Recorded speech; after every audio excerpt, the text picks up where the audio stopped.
Once upon a time, there was an old man, Peter, who lived with his 4 children in a secluded village. Peter lost his wife to cancer 5 years ago. Since then, he had been the sole breadwinner who provided for his 4 children, John, Paul, Mary, and Kate. Peter loved his children dearly. However, age had caught up with him, and he found it increasingly difficult to manage his children.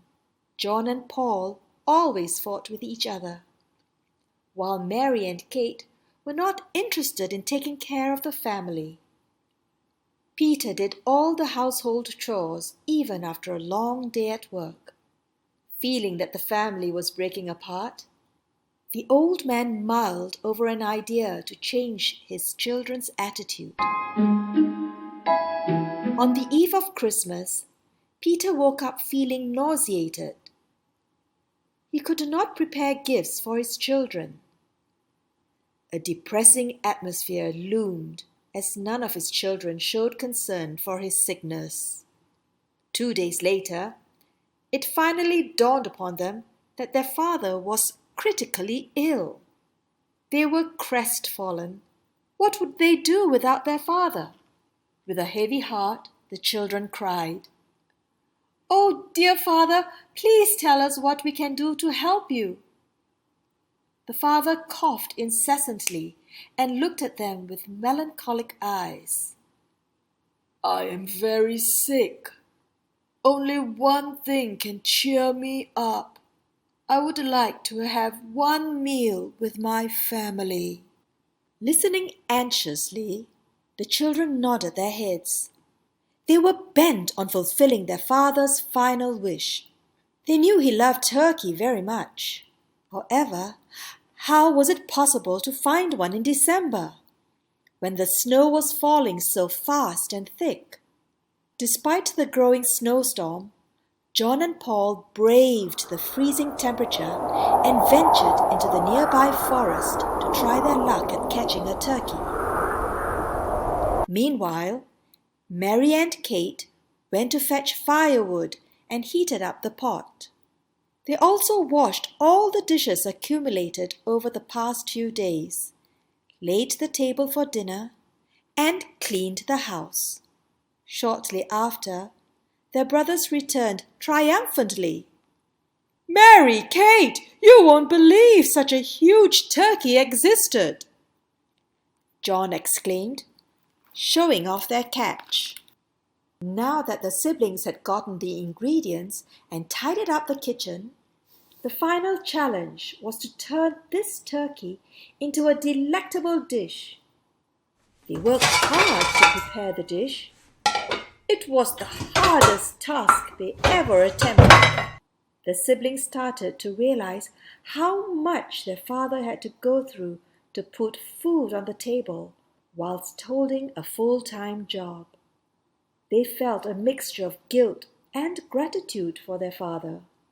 As they brought the turkey to the dining room, they saw the room beautifully decorated with fairy lights and candles, with presents lined beside the Christmas tree. They looked up and were shocked to see their father standing at the other end of the living room. He was not only dressed to the nines, but also radiated joy. It dawned on them that their father had tricked them. He had put on a show in order to get them to work together. The children felt remorseful for their past behavior and understood their father's intent. From then on, the family looked out for one another. Peter could finally take a break and enjoy his retirement in the company of his children.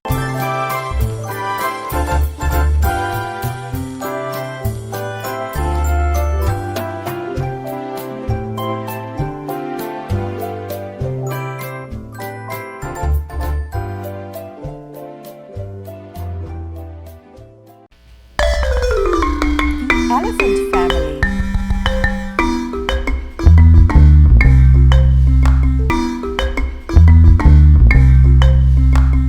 was once a jovial herd of elephants.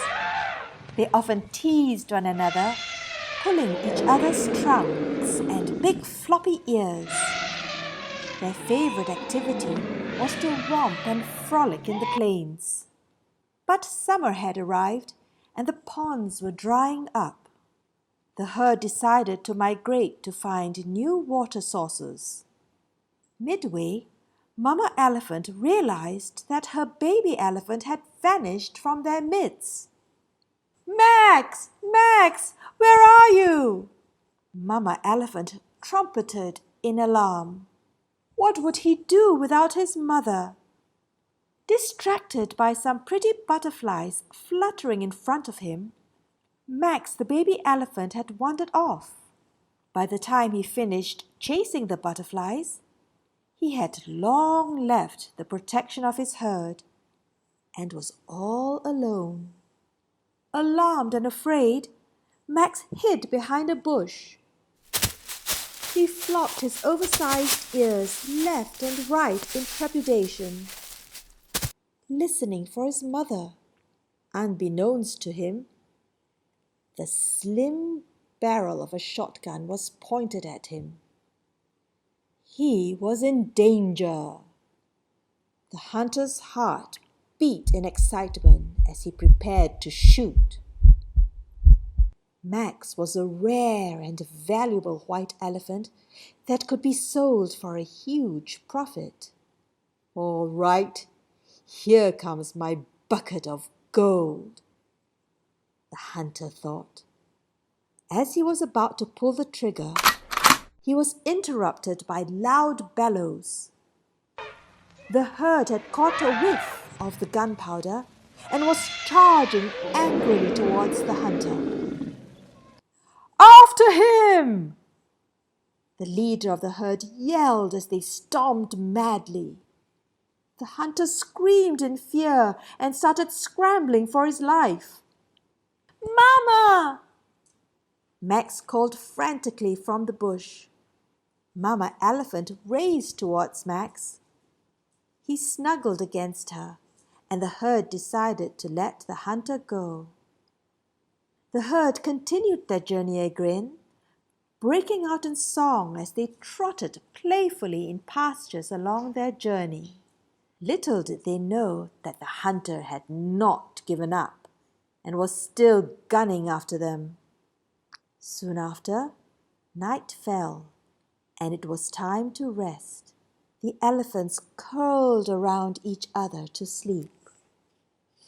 In the deep of the night, the hunter approached the herd with other hunters. Dressed in black, they were camouflaged. "This time round, I will catch the elephant for sure," the hunter thought. However, one of the hunters, Ali, was overwrought with guilt. He was reluctant to hunt the elephants and was filled with anguish at the thought of attacking the herd. Ali grew up in the forest, and the other hunters needed his knowledge to find the valuable elephants. He had no choice, as they threatened his safety if he chose not to join them. He agonized over what he should do. Then he decided to create a diversion for the elephants. Bang! The sound of the gun startled the herd. It was pandemonium. Elephants dashed in all directions, mowing down trees along the way. "Max!" Mama Elephant yelled. Together they escaped quickly. After what seemed like eternity, they ran out of sight of the hunters. By this time, the sun started to peek through the treetops. The two of them soon found a cave to hide in. As they settled down from their panic, Mama Elephant consoled Max by gently running her trunk on the top of his head. She spoke to him soothingly as she calmed him down. They were crestfallen by their separation from the herd and yearned for their family. Meanwhile, The herd had gathered back together. Despite their plans to find a new water source, they headed back to search for Mama Elephant and Max. They walked for days with little water, under the hot sun and cold nights, trumpeting loudly for Max and Mama Elephant. Their hope of reuniting as a family motivated them to persist in their search for the two elephants. Mama Elephant and Max rested for a few days and started their search to find the herd. But their strength slowly dwindled as they struggled to survive away from the herd. Just as the two elephants lost all hope, they heard a jubilant trumpeting behind them. Their herd had caught sight of them. It was an emotional reunion as they greeted one another joyously in a chorus of rumbles, flapping their ears back and forth and stroking each other with their trunks affectionately. Through this episode, the herd became closer as a family.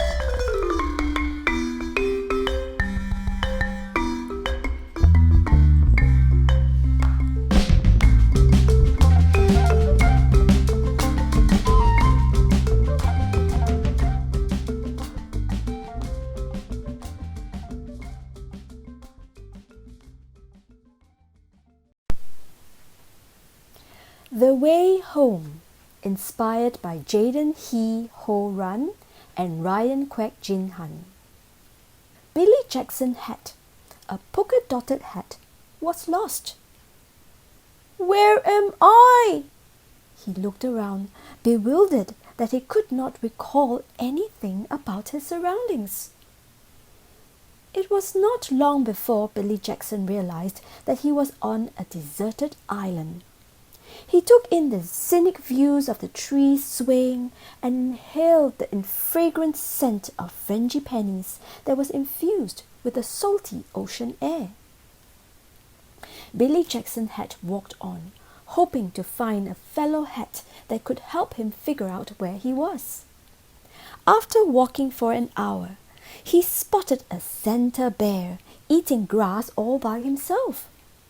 Billy Jackson had decided to approach him. "Bonjour, my name is Penley. What are you doing on this beautiful island? How may I help you?" Penley asked Billy Jackson hat. "I am lost. Can you help me find my way home, please? My family must be very worried," Billy Jackson hat replied anxiously. Penley comforted Billy Jackson hat. "Don't worry. I will try my best to help you." He dug into his magical backpack and fished out a strange-looking fungi. "This is an enchanted mushroom. Perhaps it can help bring you home," Penley suggested. "Thank you so much," Billy Jackson had squealed gratefully. "I wonder if it can really bring me home. Madagascar is very far away." Just then, the mushroom squeaked. "Say the magic words! Say the magic words! Abracadabra, fly, magic dust, genie!" Billy Jackson's head was very uncertain, but he muttered the magic words. The effect was immediate. He started to float. "Look, Penley, I am flying!" Billy Jackson had exclaimed. However, the effect did not last. He fell onto the floor with a loud thud. "Ouch! That hurt!" Billy Jackson had cried.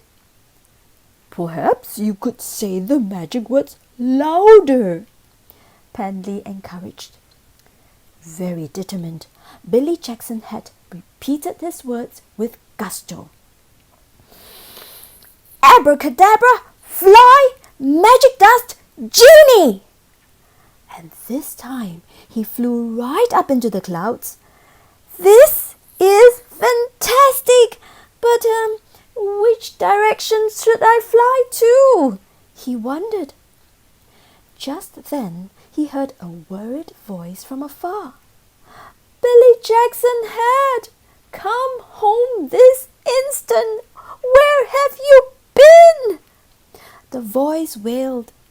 Billy Jackson Head squinted into the distance and saw a familiar figure flying towards him. It was Billy Jackson Head's mother, Mother Mitten. She had been frantically searching for him all morning. Mother Mitten hugged Billy Jackson Head tightly. I thought I would never see you again, she cried.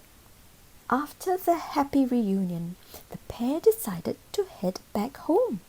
It was then that Mother Mitten realized, in her anxiety to search for her son, she had lost her way too. Luckily for them, Mother Mitten knew of a friend who lived nearby. Let's go and find my friend for help. Perhaps he can help us find our way home. I think he lives over there, she said, pointing to a green, striped house with a red roof among the sea of houses in front of them. Billy Jackson had used the enchanted mushroom to navigate their way to the friend's house. Within minutes, they reached Panda Lie's house. Mother Mitten locked sharply on the door. A grumpy, unkempt face with tufts of white fur sticking up in all directions opened the door. It was Panda Lie.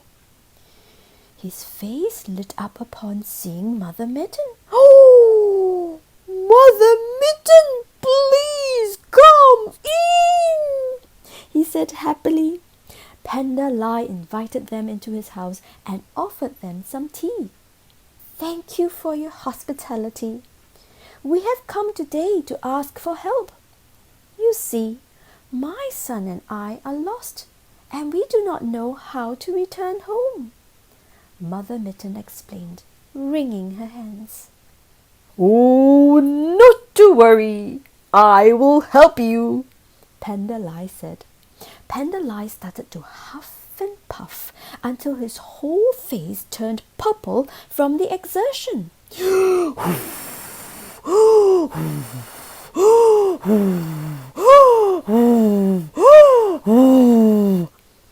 At first, Billy Jackson Head and Mother Mitten were confused by his efforts. Then they realized what Panda Lie was trying to do. He was trying to blow them home.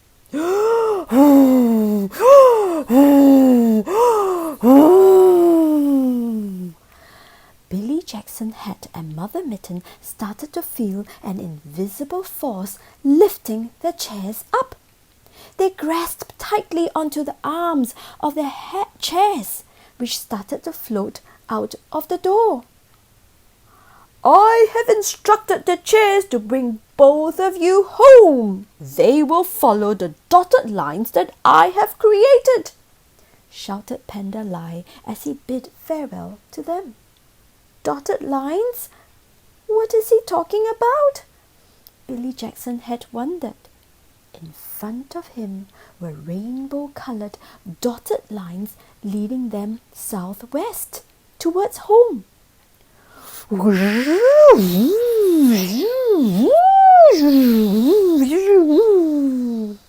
It really felt like a roller coaster ride, and he loved it very much. Shh.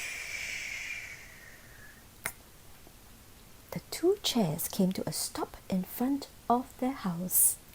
They had finally reached home, all thanks to Panda Lie and Penly. Billy Jackson's father, sisters and brothers came rushing to the front door to hug him. The family was finally reunited. The end. Together is like the fork and the spoon it is like the sun and the moon. Together is like sambal and nasi lemak my mother buys to fill my stomach. Together is like the leaves on the branches, sheltering me so I can run with ease. Together is like a child and his mother, whose love is sweeter than candy in a wrapper.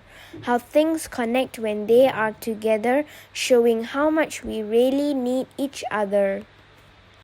A birthday surprise for a special friend. Inspired by Sharifa Nurin Ashila binti Syed Muhammad Hafiz, Farisha Anis binti Muhammad Nizam, and Nurin Rindiani binti Muhammad Zuhri. The school bell rang. It was time to plan for Alex's birthday celebration. Alex of Class 2B had become wheelchair-bound after he was knocked down by a car 2 months ago. He felt depressed ever since the traumatic experience. Alex's thoughtful classmates decided to throw him a surprise birthday party to cheer him up. Hatching a surprise. The organizers gathered in the canteen and discussed their plans for the birthday party. Danny suggested hosting the party at Hard Rock Cafe. This idea was supported by Farisha and Amira.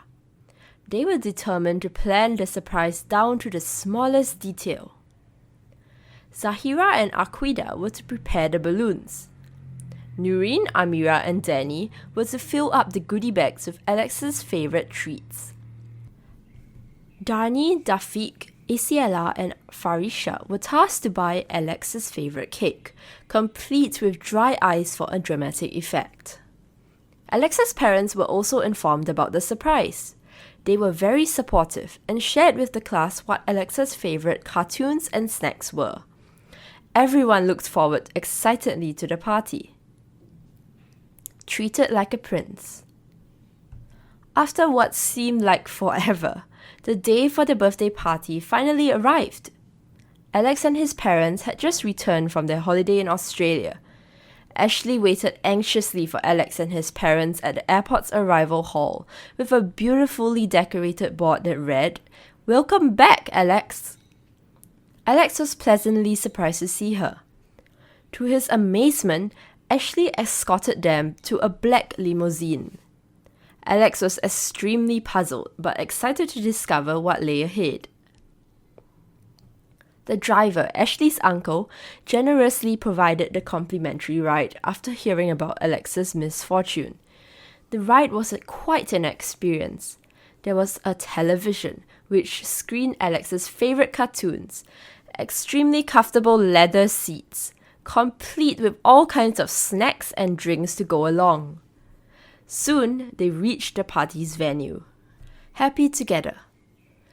Ashley led Alex and his parents into Hard Rock Cafe. Suddenly, the lights went out. Alex screamed in fright as he had been afraid of the dark since young. Just then, he saw a dim light approaching him. To his astonishment, it was accompanied by the sweet voices of his classmates singing the happy birthday song.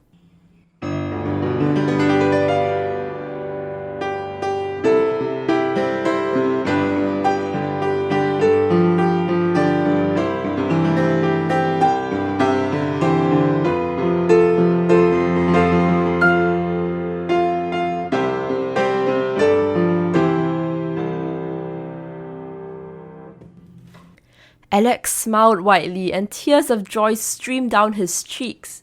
He was touched by his friends' efforts to celebrate his birthday. Deep down, he knew that they had done so to cheer him up. With a grateful smile, the birthday boy blew out the candles and made a wish for his parents and friends to be happy always. Everyone had fun playing games and singing songs. They were also entertained by a magician. Alex was very grateful for his wonderful friends. He declared the party the best he ever had. From that day onwards, Alex was no longer sad because he knew that he had many caring friends who would journey with him on the road to recovery. In Search of Mr. Tom's Body, Story of Friendship and Responsibility. Mr. Tom, a silky black cat, was involved in a terrible car accident which led him to lose his body. As he was the cause of the accident, the guardians of heaven punished him. They trapped his head in a silver cage, which he could not break free from, no matter how hard he tried. All day and all night, he pleaded to the guardians of heaven to release him, but to no avail. One day, his fate changed for the better when a wild fox came to see him. "Hello? Can you help me, please?" cried Mr. Tom desperately. "Hi, I'm Angel Ash," said the fox. "The guardians of heaven have decided to release you. I am the angel sent to help you." Angel Ash explained that the guardians of heaven had hidden Mr. Tom's body in a secret place. In order to locate his body, Mr. Tom had to use a magic toothbrush. Angel Ash persuaded Mr. Tom to brush his teeth with it. "It's not working," yelled Mr. Tom. Angel Ash contemplated. He pulled out a sachet of magical star dust and sprinkled it all over the toothbrush. Then he asked Mr. Tom to brush his teeth with the toothbrush again. Nothing changed. "Strange! This usually works," cried the puzzled fox. Angel Ash was out of his wits. He decided to call his best friend, Mountain Goat Po, a fellow angel, to help Mr. Tom. Friends rally to help. Angel Po was happy to help, but what he did next was very, very strange. He vomited on the floor and asked Mr. Tom to eat it. Mr. Tom gasped in horror, and his face turned green at the thought of eating grotesque puke, even if it originated from an angel. "Trust me, it is an antidote," assured Angel Po, pointing to the vomit, which had turned into a rainbow-colored substance that illuminated sparkles. Although Mr. Tom trusted Angel Po, he could not bring himself to consume the antidote. Hence, the kind-hearted angels added sugar and milk to add flavor to the cure, and even offered to eat it together with Mr. Tom. "Thank you, angels, for your offer. However, this is my punishment for being irresponsible. I have to face this on my own," replied Mr. Tom. With that, Mr. Tom plucked up his courage and ate the antidote while the angels cheered him on. Within a split second, Mr. Tom's body appeared. "My friends, thank you so much for your help." Mr. Tom extended his newfound arms and hugged them tightly. Their friendship touched the guardians of heaven. The skies opened and the raindrops melted the silver cage. Mr. Tom was finally free. From then on, Mr. Tom learned to be responsible for his actions. The Adventures of Jimmy Jellapas. Once upon a time, a dog named Jimmy Jellapas was searching for food in the mountains. Jimmy used to live in the city and often brought joy to others. However, his owner and friends abandoned him now that he has grown old. "Why don't they love me anymore?" sobbed Jimmy. He decided to search for a new companion. Just then, a stork flew past and stopped when she saw Jimmy sulking. "Hello, are you alone?" asked Jimmy. The stork shook her head and waved her wings into the air. A flock of birds gathered in response. Jimmy was delighted. "So many new friends! I don't have to grow old alone anymore," he rejoiced. The stork gestured again, this time asking Jimmy to follow her. She flapped her wings and took off towards the adjacent mountain, with the rest following behind. Alas, Jimmy had no wings. Wait for me!" he cried. "I will not give up." Jimmy was determined to find a new friend. He continued walking up the mountain. However, age had caught up with him. Jimmy panted heavily after a day of walking. He spotted a tree house and decided to take a rest there. On the front door, there was a nameplate labeled Xavier's. The name rang a bell. He had long heard of an owl with magical powers. Jimmy knocked on the door and a brown-colored owl appeared. "Hello, Mr. Xavier. I'm Jimmy Jellapas. I was abandoned by my owner and I'm finding a companion. I've heard that you know magic. Can you help me find a new friend, please?" Jimmy asked earnestly.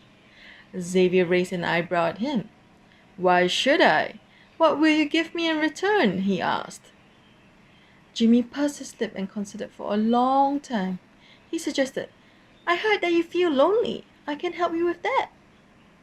Jimmy decided to share his most prized possession, a blue bean which he had won in a race.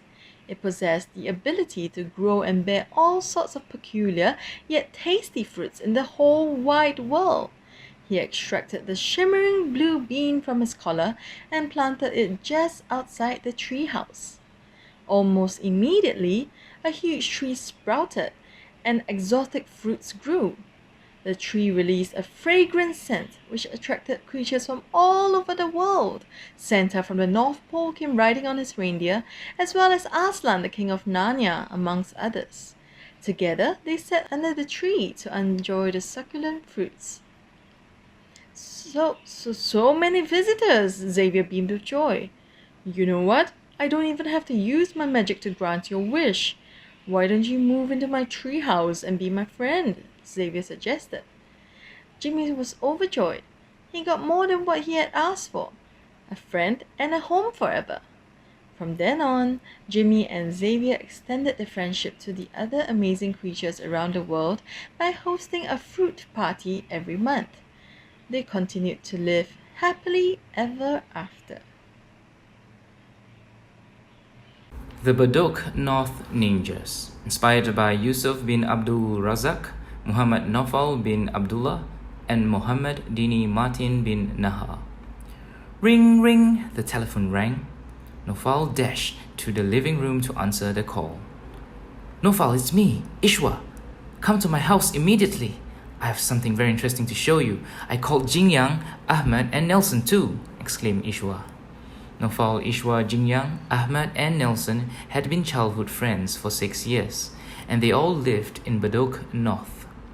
The five called themselves the BN Ninjas and did almost everything together. They were well liked in the neighborhood for their helpfulness and cheerful personalities. One of their favorite hobbies was to cook. They would plow through the internet to find unique recipes and whisk up ingredients to create delicious cuisines, which they would then share with the elderly in the neighborhood. Curious and excited, Naufal set off to Ishwa's house. Everyone arrived at Ishwa's house 15 minutes later. He powered up his laptop and revealed the exciting news. "Look at this!" Ishwa exclaimed with a wide grin, pointing to a poster on the screen. "YGS Private Limited welcomes all aspiring young chefs from the Bedok North neighborhood to take part in our cooking competition. Form a team of 5 and register online by this Sunday. The winning team will walk away with a cash prize of $20,000. Everyone rejoiced. "That's fantastic! If we win, we can buy motorized wheelchairs for Mr. Lim and Mr. Salamat. Let's participate!" exclaimed Jin Yang. The BN Ninjas concurred and started discussing enthusiastically about the spread of food that they would prepare. On the day of the competition, Team BN Ninjas arrived at the venue. There were 12 other participating teams. Some were so nervous that they broke out in cold sweat. Others looked excited and all ready to show off their culinary expertise. "Something seems amiss. Why is the crew choosing the contestants' parents away?" whispered Ishwa to Naufal. Some unsuspecting parents had obeyed the crew's instructions and left the competition ground, while others lingered outside the premises. It is indeed very strange. Most competitions would allow supporters to cheer the contestants on. Furthermore, we were asked to surrender our mobile phones. Now we can't contact anyone, Naufal muttered with a tinge of fear in his voice. Ishwa and Naufal wanted to inform their team of these observations. However, they were called to the front of the stage before they could do so. To their horror, the duo observed more worrying signs. The crew had locked the entrance door and they had guns hidden in their back pockets. A middle-aged man with a devious look walked onto the stage to address the crowd. "Welcome, my dears. Thank you for responding to our advertisement and participating in this competition. Allow me to introduce myself. I am Mr. Singh, the CEO of YGS Private Limited. You may wonder, what does YGS stand for? Well, it means you got scammed." Mr. Singh let out a malicious laughter. "All of you have fallen into my trap. My plan is to kidnap all of you and collect ransom from your parents. All you have to do is to sit back, relax, and enjoy.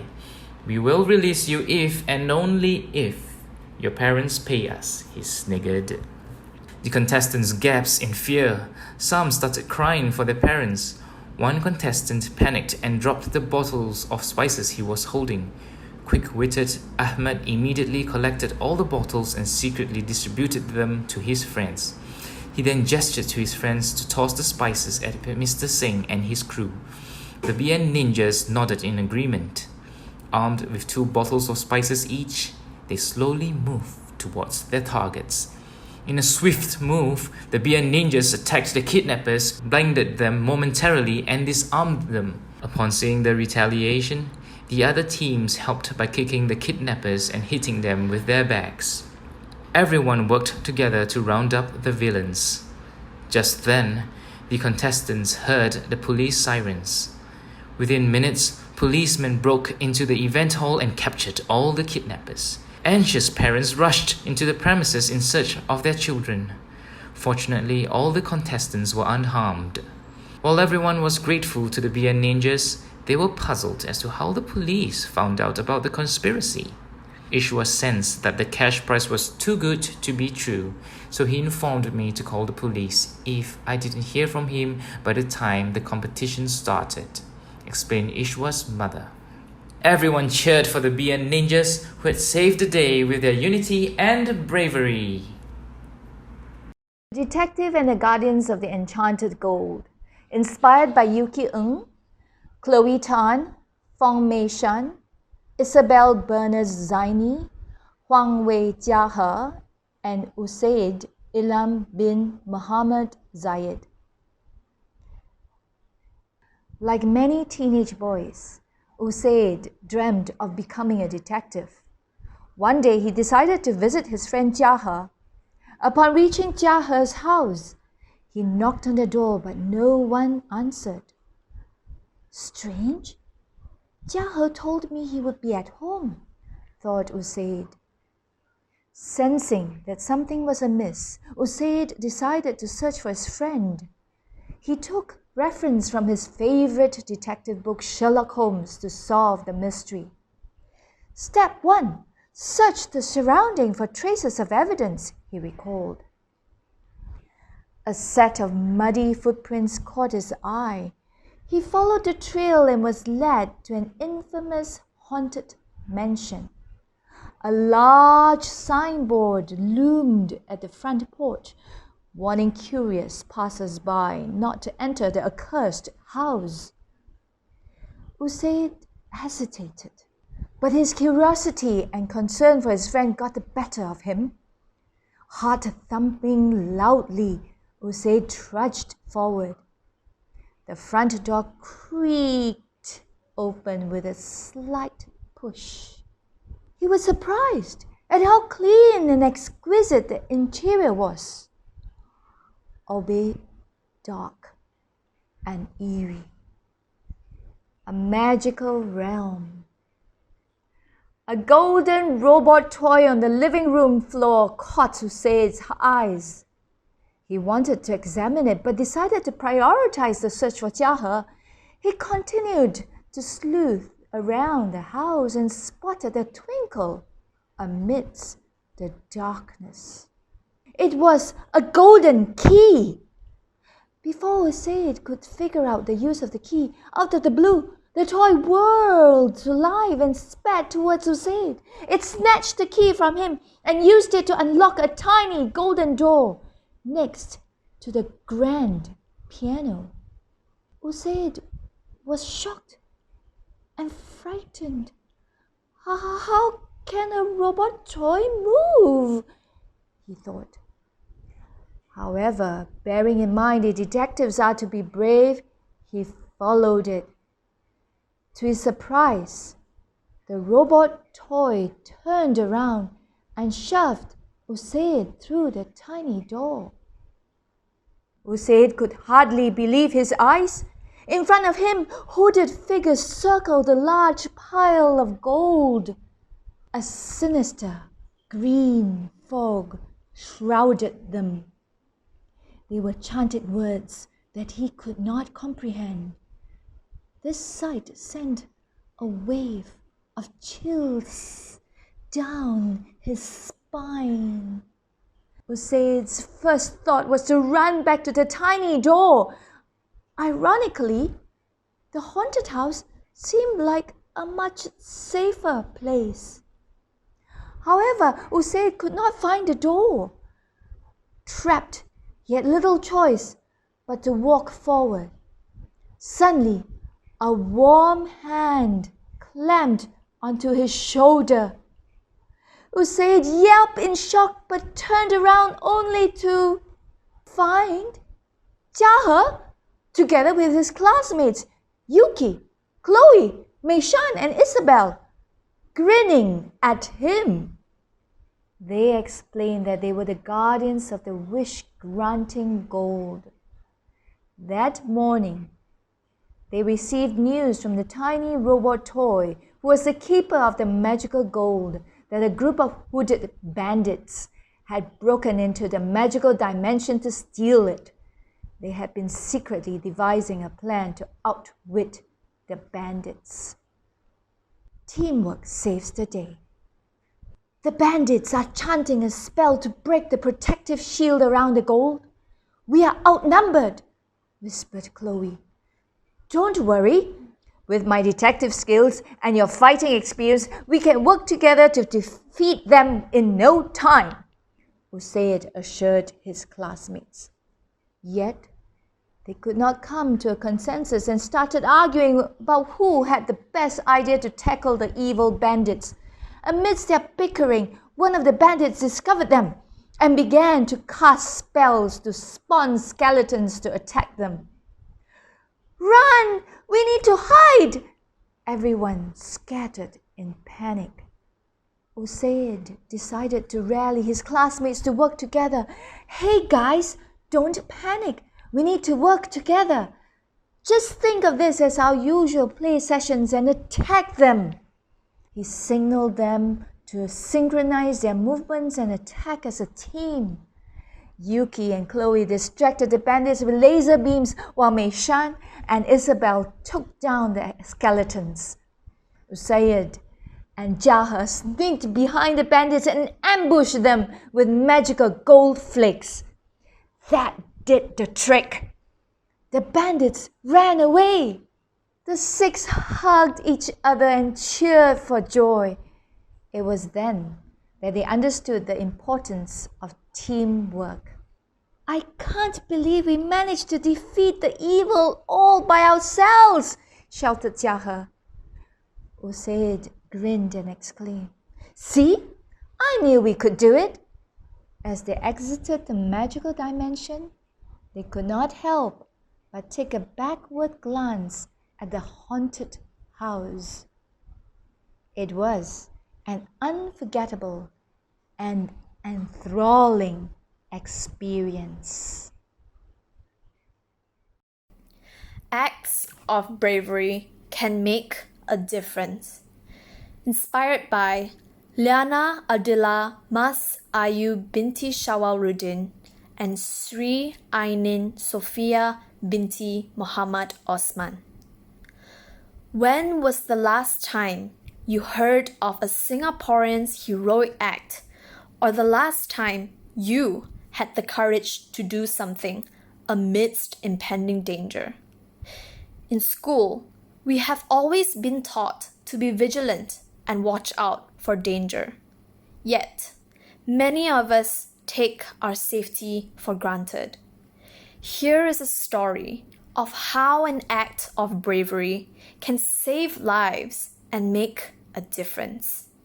Yumni, Tazari, Shafira, and Liana met in primary school and have been inseparable ever since. Having different personalities and interests did not deter them from becoming best friends. However, never did they imagine that they would be involved in a life-threatening situation together. It was a sweltering afternoon. As usual, the four girls were walking home together after school. However, just before they bid farewell and parted at the junction, they heard a loud explosion. "Look! That recycling bin is in flames!" Yumni shrieked. The girls were so appalled that they stopped in their tracks. "We must act fast," gasped Shafira. In an attempt to contain the fire, Yumni and Shafira quickly grabbed a long branch and used it to close the lid of the recycling bin. In the meantime, Liana and Tozeri dialed 995 to alert the firefighters of the explosion. Curious passers-by stopped to see what had happened. Knowing how dangerous it was, the four girls made sure no one moved too close to the fire. The firefighters arrived shortly after. By then, the fire had already been contained within the recycling bin, and the firefighters put out the fire with ease. While his colleagues were tending to the fire, the head firefighter addressed the public and explained that the fire would have spread to the neighboring building if not for the girls' swift action. He also commended the girls for their bravery and vigilance. Members of the public clapped and cheered for the girls. Yumni, Tozeri, Shafira, and Liana beamed with delight, but were also very humbled by the praise that was bestowed upon them. The following morning in school, an announcement was made and the girls were invited on stage during assembly. The principal presented the girls with plaques from the fire department as tokens of appreciation for their bravery. As they received the plaques, they smiled at one another and were glad to have shared such a memorable experience together. Let's be Neighbourly, inspired by Estelle Goh and Jaslyn Lim. Ding! The lift door opened as I stepped out and headed to my flat. Ew! I pinched my nose as a foul stench greeted me. In front of my apartment were 2 huge plastic bags of rubbish. Shaking my head, I muttered glumly, "This must belong to Madame Low." Madame Low was a sweet elderly lady who moved next door a few months ago. Despite her age, Madame Low was extremely fashionable. She loved to style and dye her hair to the latest trends and took pride in her appearance. However, Madame Low had a bad habit. Instead of disposing her rubbish properly, she threw them along the corridors. This habit attracted cockroaches and pests. As I carried Madame Low's trash to the rubbish chute, I saw Mr. Ahmad and his family heading out from their unit. "Look, Daddy, Madame Low threw her garbage along the corridor again."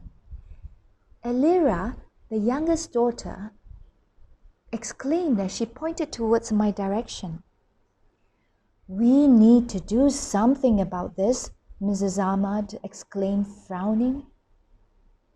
Just then, Vanessa and her parents, Mr. and Mrs. Thorne, came out from their house as well.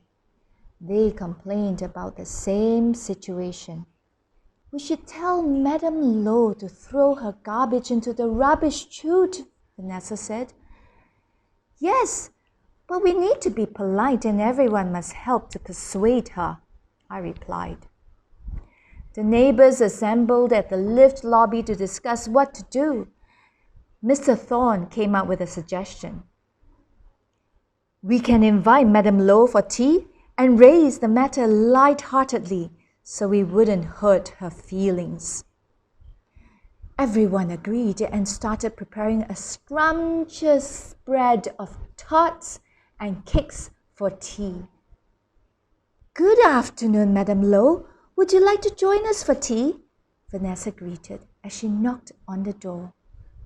The cheery Madame Low replied, Good afternoon. I would love to. We brought Madame Low to Mr. Thorne's house. We took our seats around the dining table and started chatting amicably. After everyone warmed up and became more comfortable with each other, I decided to raise the matter. Madame Low, are you aware of the different facilities available in the neighborhood? Picking up on the hint, Madame Low gasped and said, I'm so sorry. I did not know where the rubbish chute was, so I kept the rubbish in my house. However, they attracted pests, so I had to throw them along the corridor. I think the cleaner has been helping me to remove them. Vanessa replied, Madame Low, we have been cleaning up the rubbish. We can show you where the rubbish chute is after tea. Oh, that would be most lovely. Thank you for helping. The elderly lady smiled appreciatively. After eating the last slice of cake, we went over to Madame Low's house. We helped her to clean her place, loaded the rubbish onto a cart, and pushed it to the rubbish chute. Now I know where it is. Thank you, said Madame Low. After this incident, the neighbors grew closer, and the neighborhood became an even more pleasant place to live in. Life's Lessons, a poem inspired by Farhan, Fahim and Danny. Together as one, we can make a better future. Until we are done, let lessons be our teacher. Help each other, make the world a better place. My brother from another mother, why are we doing things in haste? Let us remember that together, with respect and kindness, we look out for one another to make the world better. Singapore My Home, inspired by Charmaine binti Sharil. Superb and unique in all ways. Island full of vibrant activities and all the latest craze. Nation strong and free. Green city where I roam in glee. A small but beautiful place. People interact with grace. Oh, what a home this is. Renowned for nasi lemak and kuih lapis. Everyone speaks this unique language called Singlish. 3 kind and helpful siblings. A story inspired by Danny, Danish, and Dafiq. The sun was high in the sky and the birds were chirping merrily. 3 siblings, Alex, Mikey, and Mary, were making their way home from school. Along the way, they saw an elderly neighbor called Madam City. She was wearing a red dress and was walking very slowly. She was tired from carrying 2 bulging grocery bags while maintaining her balance with a walking stick. The heat from the sun made her walk even slower. The pavement was narrow and only had room for 1 person. People were frustrated at her walking speed. Some pushed her while others scolded her. The siblings felt sorry for her. Madam City continued to walk towards the traffic light, hobbling and dragging her feet. Sweat trickled down her forehead and her hands were shaking from the weight of the bags. Suddenly, she heard someone calling her name. She turned around and saw 3 children rushing towards her. Mikey and Mary gently took over the grocery bags while Alex held on to Madam City's frail hand and guided her across the road. Mikey and Mary struggled with the heavy bags and wondered how an elderly woman managed to carry them all the way from the supermarket. Mikey suddenly had an idea when he saw a boy on a skateboard zooming past. He ran after the boy. Mary smiled as she watched Mikey returning with the skateboard. They heaved the heavy grocery bags onto the skateboard and pushed it across the road. They helped Madam City until they reached her house. Madam City was so grateful to them that she treated them to delicious ice cream and tarts. While the siblings were on their way home from Madam City's home, the grateful lady had given a call to their mother and sung praises about their kind deed. Their mother was so proud of her children that she cooked their favorite dishes for dinner. What a sumptuous reward!